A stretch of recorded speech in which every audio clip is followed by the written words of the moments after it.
안녕하세요. 대학 졸업 후 1년 넘게 구직 활동을 하던 중 어느 중소기업에 취직하게 되어 벌써 3년째 일을 하고 있습니다. 본가는 서울 강북 쪽인데 경기도 외곽에 있는 회사에 취직하면서 부모님이 자취방, 전세 자금을 처음에 3천만 원 정도 지원해 주셨습니다. 덕분에 도보 5분 거리에 원룸을 보증금 3천만 원에 월 10만 원으로 구할 수 있었죠. 하지만 2년 임대 기간이 만료되자 집주인이 보증금을 올려주지 않으면 방을 빼달라고 요구했습니다. 그래서 어쩔 수 없이 이사를 가야 하는 상황이 되었죠. 다음 날부터 방을 알아보러 다녔지만 2년 사이에 집값이 폭등하면서 전세 가격이 평균 30% 이상 오른 상태였습니다. 일주일 정도 부동산을 돌아다니며 집을 알아봤지만 마땅한 곳이 없어 지쳐가던 중 마지막으로 들른 곳이 원룸 건물 1층에 위치한 자그마한 부동산 사무소였습니다. 시간이 저녁 6시쯤이었죠. 문을 열고 들어서자 30대 후반쯤 되어 보이는 소장님이 전화. 통화를 하다가 일어서서 들어오라고 손짓했습니다. 소장님은 꽤나 괜찮아 보였어요. 배우 전인화님을 연상시키는 이목구비가 뚜렷한 전형적인 미인형 얼굴이었죠. 간단히 상담을 하고 나서 이사 날짜는 언제까지고 전세 보증금은 얼마까지 가능하고 신축은 아니더라도 깔끔한 미니 투룸 정도가 좋겠어요. 라고 말씀드렸습니다. 소장님은 곧장 방을 보러 가야죠. 라며 일어나서 저를 안내해 주셨습니다. 소장님 잠시만요. 무슨 일이에요? 아니, 소장님 걸음이 너무 빨라서요. 같이 좀 천천히 가자고요. 앞서가던 소장님이 뒤 돌며 저를 보고 웃었습니다. 아, 젊은 사람 걸음이 느려서 그러시는군요. 빨리 가야 하니까 서두르자고요. 그 말에 소장님이 제 쪽으로 다가오며 해가 빠지니까 서두르자고 보채는 모습이 뭔가 매력적으로 느껴졌습니다. 마음에 드는 집을 찾지 못해 기분이 별로 좋지 않았지만 어느 순간부터 소장님과 집을 보러 다니는 것이 즐거워졌습니다. 대화를 나누다 보니 서로 코드가 잘 맞아서인지 여러모로 잘 맞는다는 느낌이 들었습니다. 그런데 갑자기 궁금해졌습니다. 소장님, 연세가 어떻게 되세요? 소장님이 대답을 피하며 한번 맞춰보세요 라고 하셨습니다. 제가 35살? 이라고 하자 소장님이 움찔하며 조금 더 많아요 라고 하셨습니다.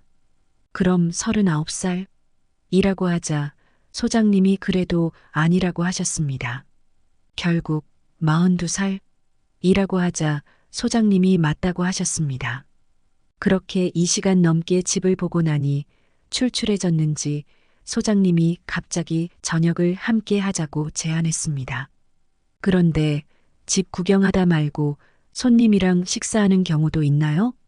소장님이 웃으며 계약하고 나서 식사 시간과 겹치면 종종 먹기는 하지만 집 보면서 이런 경우는 처음이에요 라고 말씀하셨습니다. 그러면서 자꾸 저를 쳐다보며 웃는 소장님의 모습에 묘한 기운이 감돌기 시작했습니다. 직장은 어디예요? 여자친구는 있나요? 하며 은근히 사적인 관심을 보이기 시작했습니다. 저는 듣기 좋은 립서비스를 해가며 분위기를 좋게 만들었죠. 그런데 제가 진상 손님이라 많이 힘드시죠? 라고 물어보니 소장님이 걱정 마세요. 제가 책임지고 당신 마음에 쏙 드는 집을 구해줄게요. 라고 하셨습니다. 식사 중 소주 한 잔을 시작했는데 소장님은 처음에는 한 잔만 마신다고 하시더니 소주를 계속 따라주시며 홀짝홀짝 잘도 받아 마시는 모습이었습니다. 분위기가 차분해지면서 대화도 한층 더 편안해졌죠. 소장님, 이렇게 말씀드리기 뭐하지만 남자들한테 인기 많았겠어요? 예전에는 꽤 많은 관심을 받으셨을 것 같은데요. 소장님이 장난스럽게 웃으며 장난 그만하세요. 나이 많은 아줌마한테 그런 소리 하면 안 돼요. 장난 아닌데 진심이에요. 소장님이 순간 조용해지며 사실 예전에는 종종 그런 이야기를 듣는 게 좋긴 했지만 지금은 좀 부끄럽네요. 소장님, 어릴 때의 매력도 있었겠지만 지금의 성숙미와 관능미가 더 돋보이세요. 소장님이 미소를 지으며 그렇게 말씀해 주시니 고맙네요. 소장님이 부끄러운 듯 웃으며 그래도 젊은 남자한테 그런 소리를 들으니 기분은 좋네요. 호호호라고 하셨습니다. 그 후 소장님이 사실 혼자 살아요라며 자기가 돌싱녀라는 걸 묻지도 않았는데 뜬금없이 고백하였습니다. 그렇게 대화가 흐르면서 소장님은 자신이 재작년에 이혼을 했다고 털어놓으셨습니다. 사실 이혼 전에는 친정 엄마가 많이 편찮으셔서 남편과 10개월 정도 주말부부로 지냈어요. 남편은 사업으로 바빴고 저는 친정엄마 병간호와 일을 병행하다 보니 자주 만나지 못했죠. 처음에는 한 달에 4번 이상 보다가 점점 얼굴을 보기 힘들어지면서 관계가 소원해졌어요. 그러다 결국 남편이 바람나서 이혼하게 됐네요. 소장님의 목소리에는 아쉬움과 씁쓸함이 묻어 있었지만 그 속에는 나를 의식한다는 게 살짝 느껴졌습니다. 정말 힘드셨겠어요. 그럼 이제 새로운 시작을 하셔야죠? 소장님이 한숨을 쉬며 조용히 말했습니다. 혼자 살다 보니 집이 넓어서 적적하거든요. 밤늦게 집에 돌아가면 모든 불이 꺼져 있는 집 안에 들어가면 너무 서글퍼요.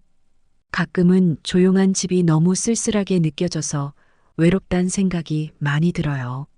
그럼 연애라도 좀 하시죠? 혼자 사는 것도 힘드실 텐데. 연애요? 연애를 하고 싶다고 쉽게 할 수 있는 게 아닌 것 같아요. 제 성격에 아무나 만나는 건 쉽지 않아서요. 연애는 마음먹기 나름이라고 생각해요.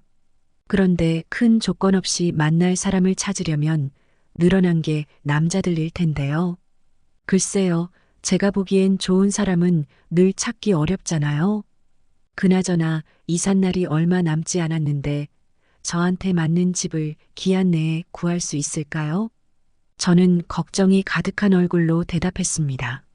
사실 집을 구하는 게 너무 급한 상황이라서 걱정이 많아요. 소장님이 잠시 생각에 잠기더니 조심스럽게 제안을 했습니다. 정말 집을 못 구하면 저희 집에 잠시 들어와서 지내는 건 어때요? 제 집에 빈 방이 2개나 있으니까요. 급한 상황에서 그렇게 하시면 좋을 것 같아서요. 제안에 놀라며 저는 소장님을 쳐다보았습니다. 정말 그렇게까지 해주실 수 있으세요? 네, 물론이에요. 보증금 없이 월세만 조금 받고 들어와 살면 어떨까요? 그래도 여자 혼자 사는 집에 제가 들어가도 괜찮을까요? 서로 어려운 사람끼리 돕고 살면 좋지 않겠어요? 일단 제 집에 가서 방이 마음에 드는지 한번 보시죠. 그렇게 저는 소장님과 함께 그녀의 집으로 갔습니다. 30평 남짓되는 신축 빌라였는데 베란다가 확장되어 있어 거실도 넓었습니다. 직장까지 도보로 20분 거리에 위치해 있었고 한 달에 전기세, 물세, 난방비까지 포함해 10만 원만 내면 되는 조건이었습니다. 모든 가전제품은 공용으로 사용해도 좋다고 하셨습니다. 이러한 조건을 보니 제 상황에 가장 적합한 집이었습니다. 결국 저는 보름 뒤 그녀의 집으로 이사를 하게 되었습니다. 그리고 6개월이 흘렀습니다. 어찌어찌해서 우리는 저녁도 함께 먹고 서로의 마음을 확인한 후 공식적으로 연애를 시작하게 되었습니다. 그녀는 스킨스쿠버 다이빙이라는 취미를 가지고 있었어요. 매달 2~3번씩 동호회 회원들과 전국 방방곡곡을 다니며 다이빙을 즐겼죠. 연애 초반에는 이 취미에 대해 잘 몰랐는데 시간이 지나면서 그녀가 다이빙을 얼마나 열심히 하는지 알게 되었습니다. 처음에는 그녀의 다이빙 활동이 그렇게 중요하다고 생각하지 않았죠. 이혼 후 처음으로 가진 취미 활동이라 해서 그녀가 열심히 하는 걸 존중하기로 했어요. 그래서 동호회 활동에 대해 별다른 말을 하지 않았습니다. 다만 그녀의 열정적인 활동을 보면서 가끔은 불안감도 느꼈습니다. 왜냐하면 회원 대부분이 남성분들이었거든요. 근데 지난주 10일 동안 다이빙 여행을 다녀오겠다고 하는 겁니다. 제가 잠시 머뭇거리니깐 그녀는 걱정하지 말라고 하며 웃었지만 내 걱정은 끊이지 않았습니다. 결국 나는 쿨한 척하며 그녀를 보내주기로 했습니다. 그녀가 10일 동안 떠나면서 허전함이 가득했습니다.